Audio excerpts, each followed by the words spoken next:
So how are you guys anyway? Good. Yeah. Nice to meet you or virtually meet you. Yes, absolutely. I was thinking before we chatted about when I'd seen you live, and I thought I'd only seen you live once, but actually I've seen you live twice. So I saw you open for Patrick, Mr. Watson, we should call him. But then I remembered I also saw you open for Marissa Nadler. Oh, nice. You remember that show? Yeah, at the one in Montreal, the one at the Ritz. Yeah, was it? Yeah, it was at the Ritz. That's right. You're right. Yeah. So nice to chat with you. How are you feeling? 24 hours before the new album drops. Oh yeah, I guess it is 24 hours. Yeah, it's nice to finally get it out into the world. Yeah. Is it kind of a mixture of excitement and nervousness, or how do you feel just before the album actually releases to the world?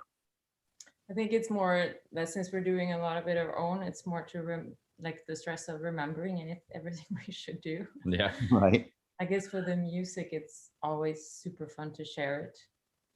Finally, when you've held on to it for so long. Yeah. So like with you guys, it feels like you're always trying to sort of reinvent yourself slightly with every time you put out new music. So how have you reinvented yourself this time? Well, it kind of started with the last album. Like we did like as a release or whatever you would say, we did a bigger show for the last album, The Mantra That We Live Up on at the Phi Center, together with Carl Lemieux and a dancer, and it was like a whole sound installation, and it was crisscrossing through expressions. And just the process of making that was very special to us, and we wanted to do something more similar to that for the creation of this album too. Mm-hmm. So from the get-go, we wanted all the collaborating musicians to be involved. So there was a lot of conversations where we made like conversations and rehearsals and readings, or like everything kind of as one big process. Also, like already at the beginning, thinking about what the live show would be like. Okay. Yeah. Because you mentioned collaborations, so and this album has a lot of that. Yeah. A very collaborative record. Yeah. So how much about the live side of things are you thinking when you're putting together a record like this? Pretty much all of it, in a way. I mean, at least how we're going to approach the, like Erika said, sort of like from the beginning, we don't necessarily think, or try not to think of it so much as like, okay, process, like, compose, record, show, don't think of them as blocks, but think it as one whole cycle, I guess, one whole thing, one whole chunk. Yeah. So definitely the how we're going to interpret the music live and how we were going to present it live is thought about from day one, in a way. Mm-hmm. Like the music, like we noticed also with the music that we did for our last album, which also had 3 guitar players. It was written and composed more in a. Well, it's actually 4 guitar players. If you include me. We include you too. Well, that we're somehow, I guess, trying to connect a bit more with our free improvised background, or like our jazz roots somehow. Like to have the elements of how you approach music makes it live so much longer and be so much more fun to work with in any context. Like you can throw in any musician or perform it in so many different ways, and you don't feel necessarily stuck to the venue size or the PA you're given, or like which musicians are with you. So the music is composed with that in mind, that there's lots of space for free improvisation for whoever would join us, and that all of these elements that the saxophonists are adding could be replaced. Like if we would go to Europe and play a show, we could invite someone to do those parts. So it's like the collaborativeness continues, and with that also continues the development of the material. Yeah. So you mentioned playing in Europe. Obviously, if you play in Stockholm or somewhere like that, you've got people that you can draw from. But how do you approach it if you're playing, let's say, somewhere like Lisbon, or a city where you don't really have as many connections? And if you want to bring people into the fold? Do you just kind of put the word out, or you? Sometimes. Yeah, that's a great way to build like all our networks of musicians of all connecting all over the world, is just reaching out through people that we know from here. Let's say Lisbon's a good example. I don't know too many people there, but I know a couple, so I could throw out, and even if like we can all find connections somewhere, put out in the world, like, hey, we're going to play in I don't know, Marseille, and we don't know anybody, but we're looking for some saxophone players, and then just put the word out and see what throw it at the wall, see what sticks, see what comes up, and then that can create new musical relationships, which could be really fun and that we can develop later. And well, your band is a great example of that, right? Exactly. of traveling the world and meeting musicians. Mm-hmm. So you mentioned that you started thinking about this new record like at the same time as, I guess, completing the last record. So do you see it as a full continuation? Was there a moment where you were like, okay, this is the direction we want to go on the fifth album? Can you remember that catalyst moment for this? Well, I think I don't think the process started right when the last album was ready, but it was more that the process of, because we had made the record and then we had a performance that kind of spurred out of that. That music, and that process in its own created like new ideas for what would be interesting maybe. So I think it's like more picking up what's working and what's fun and what's making, like to build a larger toolbox of creative tools, like, oh, this is working and this is fun, in order to like let our collaborators find a room to express themselves, or like to add to our music, or for us to grow and get better, or to find new input. Like, who do we ask to still evolve ourselves and teach ourselves new things? Okay, so was there one song on the record that was like the first thing you completed and then you took it in that direction? Well, there was for me, this is more like on a technical side of things, that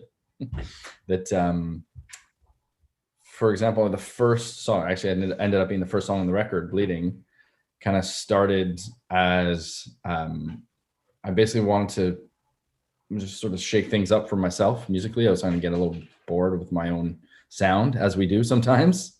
It's ebbs and flows, that kind of feeling, the relationship with your instrument. And so I grabbed a 12-string guitar and tuned it completely sort of randomly, and to try and compose and write like that was something like putting very like strong constraints, because all of a sudden I'm out of my comfort zone. I can't just play pentatonic scales. I can't just be in my regular like comfort zone, like I said. And so from there, this little riff came out, and then sort of for me, it kind of gave, for my side of it, that side of like this new challenge that I can take to try what kind of art and music can I make out of this with these constraints. And that's sort of where it started for me. So it was like just that little seed of the idea. But then the whole idea for with saxes was more on your side. So. I always write a lot of poetry as a starting point, like spend a month just writing, so I have a lot of material. But I guess also for the little sketches of music that we did create, we didn't want to finish them too much, because we wanted the musicians to be part of the development of parts, or how things would turn out. So when we met them, we had a few things, but we also had period in between. We had rehearsals to like gather whatever spurred up from those conversations or from those rehearsal sessions, to like, oh, seems to be sounding great with the three saxophones. Like, how do they sound together? What do they love doing? What's their strong point? And what can we write from that? Yeah, that must be a really exciting way to create. Yeah, it is. Definitely. It is definitely when you're with musicians that you trust. Obviously, you're going to work with people you trust, and to trust them to take the music where they feel is it wants to go as well. That's really that back and forth. We're definitely not we're not dictators in this in this group. But it was also something I thought about, like when you have conversations about completely other things that are not just music, like because in a rehearsal situation, you might try to talk emotionally about how you want things to sound, but you're still talking the same language all the time. But when you start talking about music or art that touched you, or an experience you had with someone you met, or some book that you read, it becomes more personal, and you have to share something that maybe you wouldn't share in a rehearsal setting. And it makes people grow closer, I guess, or like that you open yourself and you have to share a bit more of yourself, which is always good for music, I find, or that's what I'm looking for in music, at least. Yeah, for sure. And there seems to be a lot of artists, especially recently, that are releasing albums that are more than an hour long. Okay. I don't know if that's just because of the streaming thing and they want to keep your attention for longer. But this is like, technically this is a double album, so we've got 4 sides of music from you guys. I think 66 minutes in total, is that right? Yeah. So is that just because of the way you wrote? Like you're just like letting things happen, you're not having like a cutoff point for each song, you know, you're definitely not sticking to 3.5 minutes. So is that, and do you ever worry that it gets too long?